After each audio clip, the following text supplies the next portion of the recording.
All right, here we are. This is our first episode of Viper Squadron Radio podcast, and on with me I have Nathan. Hey guys. See him right there. There he is. And then we have Will, aka Mark Hamill. That's me. Um, so first, I wanted to start off with a little bit of introductions for everybody. So you kind of tell us what you a little bit about yourself, when did you start doing X-Wing, and like your favorite faction and whatnot. So I'll go first. Of course, I'm Scott Smith, and I fly mainly Imperial, and I've been in X-Wing for just about 2 years. I had a friend of mine that works with my fiance, got me into the whole scene and got me hooked up to the guys over at the store, and been playing with them since. So yeah, that's about me. How about you? Who wants to go next? I can go. I'm Nathan. Let's see. I started playing. I think it was 1 or 2 months after the game came out. I played until about wave. I believe it was wave 4, and then I took like a 2-year leave of the game. Didn't have anybody to play with other than our co-star here, Will, and we got tired of playing each other, so we said we're not going to play anymore. And then we picked it up just a couple months ago when we found out about the hobby shop, and I like to fly Rebels. Yeah. Yeah, so basically what he said, except I have a little bit more money than he does, so I am able to fly 2 factions, that being Scum and Imperials. Yeah. All right. So first thing we wanted to talk about is some of the new changes to the 2nd edition for X-Wing when it comes out in September. Is there anything specific you guys are looking forward to? Yeah, actually, I'm really excited about the Bullseye arcs coming in. It's gonna raise the skill ceiling. So if you're a good player, and if you can master landing that Bullseye arc, it's gonna make you even better. And then it's gonna kind of take away some of the skill floor, so that's gonna come up too. So it's gonna force everybody to be a better player. Yeah, along with the Bullseye arc, I am gonna probably enjoy that because I did like the Kimolga fighter when it came out. But I'm also looking forward to the lack of munitions. From what I see, there's going to be a lot less AoE scary things to kill my swarms. So that's gonna be really fun. Yeah, for me, I'm gonna be more looking forward to it more back to just arc shooting, using that arc instead of everybody having an all the time turret. Yeah. I know some people are a little bitter about how the turrets go, but I've never been one to play with a turret much. But also the bullseyes are going to make it a lot easier. I mean, a lot more fun trying to keep out of somebody's bullseye when they have some kind of upgrade or whatnot that's gonna smack you upside the head if you get in there. Yeah. Oh, I also like I forgot about this, but on the cards that the majority of the ships are having a like built-in ability. So like example would be the E-Wings. They have, I believe it's called experimental scanners. And what it does is at ranges 2 and beyond, you can target lock. And then I believe for the Phantom, they have the cloaking ability. When you come out of cloaking, you get like an evade. I believe that's what it is, or something like that. Yeah, I agree. The built-in titles are gonna be some of the titles from first edition built into those cards. Like even my TIE Defenders is gonna have that X7 built in. Yeah. And stuff. So, and Vader. I'm gonna have so much fun with Vader. Yeah. But all right, so when we got the rule book came out last week for the new second edition, I went through and looked at some of the stuff, and there's some new stuff, that they're incorporating in it. One of the things we talked at the store today was about the quick build cards. Oh yeah. Those ones as you come right out of the box, you open up the box, there's already a set thing to get yourself familiar with flying that specific ship. So that's one of the things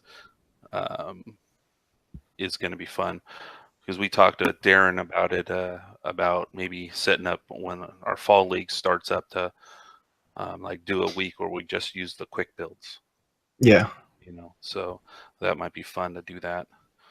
And it's also nice that they're actually going to put in a position marker instead of everyone using the one straight. Yeah. As a marker for their ships. Can't do that with the medium bases though. Nope. There isn't a template for that. Yeah, I do like. I have to give credit to Fantasy Flight Games. They try to make their stuff very user friendly and like cost effective. So like the whole fact that when you open up this core set, you don't have to go look to build a list, that it's already going to have it in there for you to play. It's going to be very. If somebody jumps in at 2.0, they're going to have a good time because they're not going to have to, go look for a list. They'll be able to just, oh, hey, here's a quick build. Let's do this and run this. And then you can, from there, make modifications to the way you want to fly if you want to.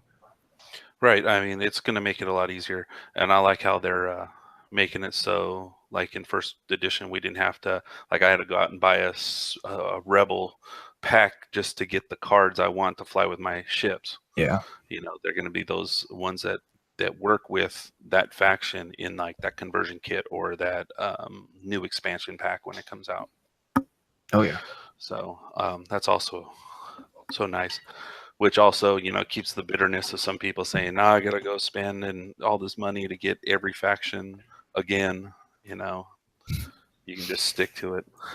Yeah. I wouldn't have so much scum and rebels if I'm just flying my Imperials.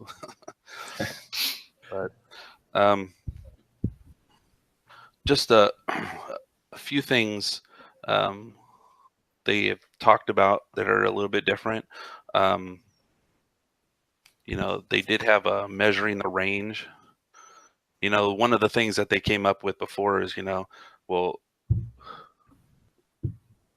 they put out the fact that says like you're within range 1 of yourself. Mm-hmm. So when you're saying, oh, a friendly ship range 1 to 2, well, you can be that friendly ship to yourself. It's one of the things they're changing is it says that or an obstacle and stuff can be there at range 0 of itself. So it doesn't really make that big of a difference, but when it specifies friendly at 1, it wouldn't be yourself that time. Yeah. That's the way I'm taking that one. So. Yeah, the example that would be like Howlrunner. So right now her ability is every other ship at range 1 gets to reroll dice. That doesn't affect her. But in 2.0 it will, because her ability changed to friendly ships at range 0 to 1. So she is a friendly ship at range 0, which is herself. Right. So she'll be able to reroll that 1 attack dice. Right. So makes it it's a little bit more clear on it. And I do like that they use the 0 part.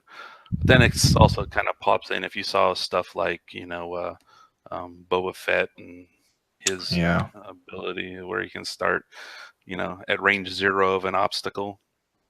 That's craziness. Yeah. I mean, I get it. They're doing the thematic why. Darrin saying he hasn't gotten on yet. So, but yeah, as long as he just gets on the link.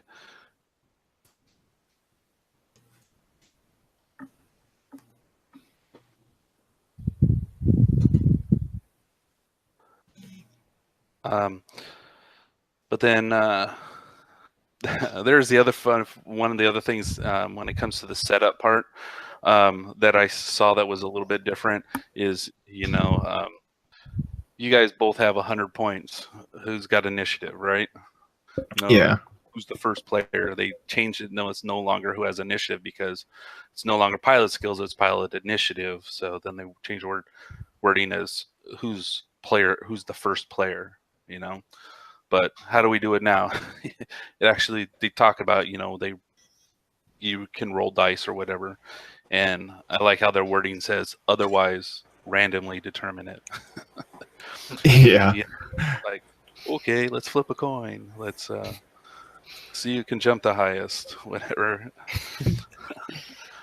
So some of the stuff in here is pretty cool on some of the things they changed. Like right now we got, 4 phases of the game. Yeah. Your planning, your activation, your engagement, your end phase. And now they're adding in that a different phase between the planning and activation. They're doing that system phase. Have you guys heard anything about that part or? Yeah, so from what I've heard is the system phase will be where things like bombs and things like that will take place. And if I'm not mistaken, that would be like bombs and like cloaking, decloaking, all of that kind of thing. Decloaking would take place in that system phase where all the things that aren't considered actions but the ships can do that there, which should help with the munitions issue that bombs get placed during this phase. Right, yeah, they've taken a lot of the action bombs and stuff like that out of the game, which is nice. No, it's not. So did we get another person add on here? Yeah, I'm here, guys. Sorry I'm late. Oh, that's okay. What we did at the beginning is just introduce ourselves and stuff. So why don't you go ahead and introduce yourself there, Darrin? Yeah, my name is Darrin Mollon. I'm currently the TO for our little X-Wing group at Hobbytown in Fayetteville, North Carolina. Looking forward to second edition. All right. How long have you been playing, Darrin? Probably about 6 months after the game was released, when I first started. Yeah. All right. And Darrin, I'm just going to say you're doing a pretty damn good job as that TO. Oh, well, I appreciate that. We'll see how 2.0 fares it for you. Yeah, that'll be a test. A bunch of different things are going on with the different waves and stuff that they're got going on later on. It's nuts. So one of the things I am very happy about in in the second edition is color changes. I myself is one of those colorblind people that they fixed the game for. For some of you guys that have played with me, they've seen my dials where I have my fiance color the reds blue, the numbers blue, so I know which one is a red, which one's a green. So it makes it hard enough to do that, and then they go ahead and switch that dial, which is fantastic. Yeah. Yeah, and then the only thing they did that I didn't like is they're specifying things like the token colors now in the rules. Now that means people like me got to learn to see which ones are what colors, because like in the end phase, it says like right now, we take all the focus evades and all that stuff off the table. They specify remove all green and orange tokens. Now I got to figure out what orange looks like on these tokens and which shade of green they're going to use. From what I saw on the unboxing from the FFG guys, a demo game, the tokens that they were using were a pretty dark green. Okay. So, and then I know they do specify certain shapes of and stuff too, so maybe that'll make it easier for me too. I'm looking at the rule book here, and the only orange token I see is the disarm token, which is like weapons failure after you slam or something. Oh Weapons yeah. disabled.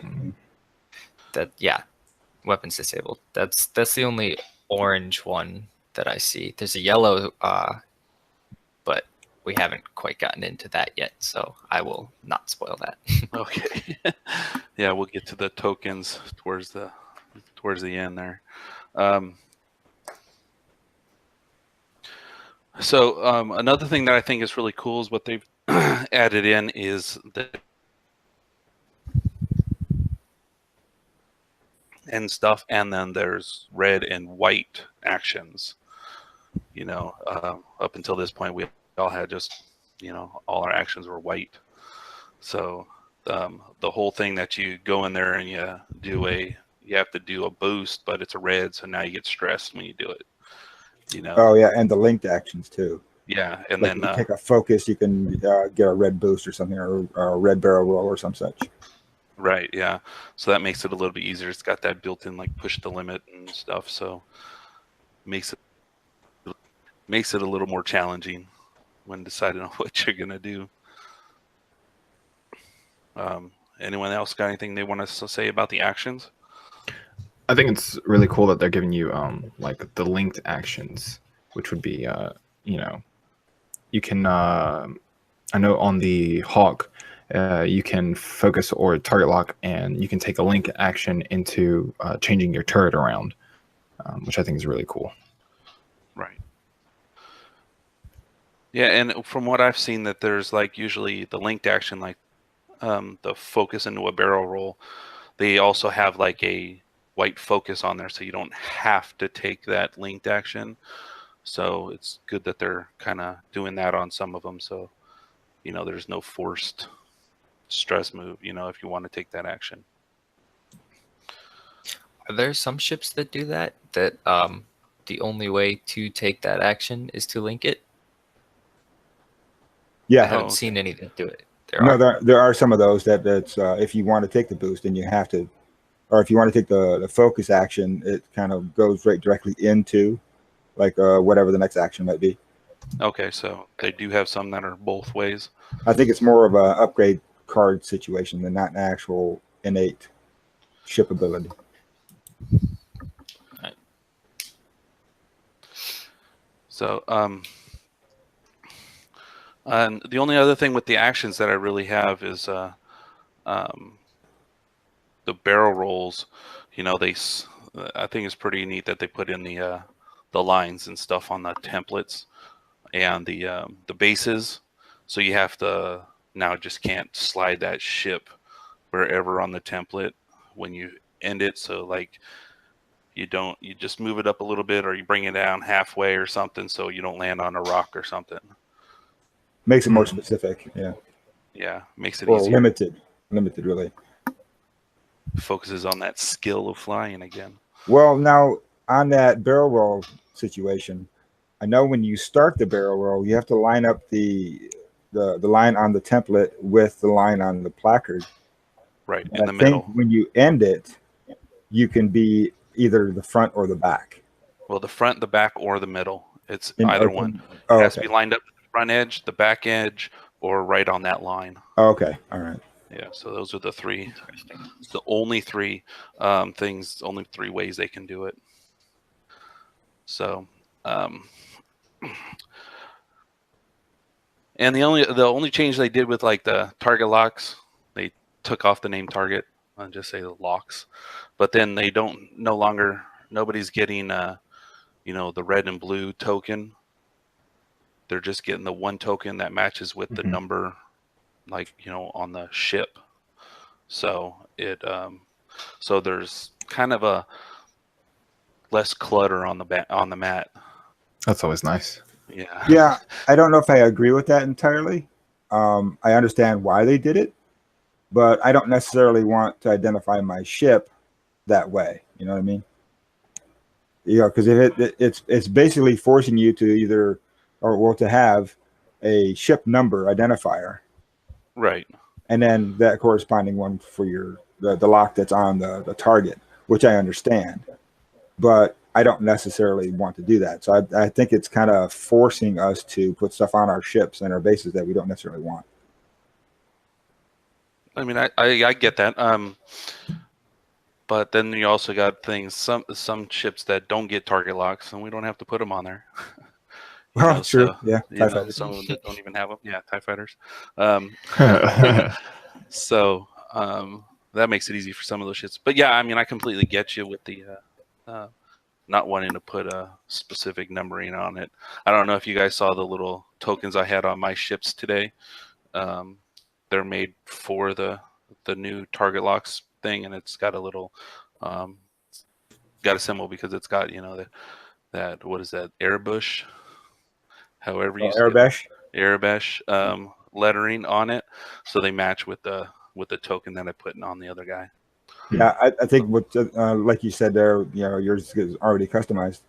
I think the rule will be, as long as whatever token you put on the target to represent the lock, as long as it represents or identifies the same on the ship, I think is going to be, you know, acceptable. Right. I get that.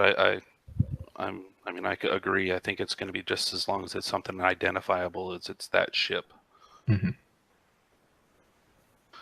So, all right. And then the next thing I had on my list is what Nathan brought up earlier about the bullseye arcs. Those are definitely going to be some fun parts. Oh yeah. Yeah. You know, since every ship base got that bullseye arc already pre-printed on there, so it's no longer only a specific ship. But most ships don't have a mechanic in it that would, you know, necessarily use that bullseye arc. It's of course all going to be just for like upgrades and whatnot that can add to it. That'll get you that bullseye arc, you know, death zone. Get some of those low shielded ships in there and can mess them up. I think there's a couple weapon systems, like a couple missiles that have to be inside that bullseye arc in order to actually operate. Yeah. Yeah, stuff on like crack shot. I think it is the other one that crack shot. Yeah. Yeah, that can hit you with that. Yeah, some of the munitions and stuff, whatever you want to call them, the new the special weapons is what they call them in the rule book now, do have that mechanic in it. Trying to help with that munitions creep again, so it doesn't happen again. If you have to land the bullseye arc, it's fine. If I can throw harpoon missiles at you, but if you're not in that bullseye, then I can't shoot it at you. Right. For figure of speech, obviously. I don't know if harpoons is going to be bullseye. As far as I know, harpoons is not even going to be in second edition. Yeah. There's too many whiners about it, I think. Yeah. I mean, people who don't like it. That's what I'm saying. But I think it's one of those things that they had there at the end there that was added in that kind of blew a lot of people's minds with it getting all that splash damage from them. Yeah. So I think the big thing was the fact that you don't have to use your target lock to use them. The splash damage was an extra bonus, but the fact that you got to re-roll your dice with the splash damage was what made them, break the game almost. Yeah. It's just nuts. I've used them a few times on some of my ships, but yeah, they're just ridiculous. So most of the stuff after that in the book is about the same. Now, one thing I did. Now I know sometimes we have some upgrade cards now that talk about repairing damaged cards, where you have a crit and you flip it over. Mm-hmm. But they have a mechanic in here now where you can repair either damaged cards. Yeah. Like you can already have a face down card and you can repair it and put that card back in the deck. I know that the Rebels are getting a astromech droid that lets you do that. Actually does its job and fixes the ship then, huh? Yeah. Already breaks the game. Yeah. Well, the good news is I do know there's a charge system on the astromech droid, so you have to spend a charge to fix the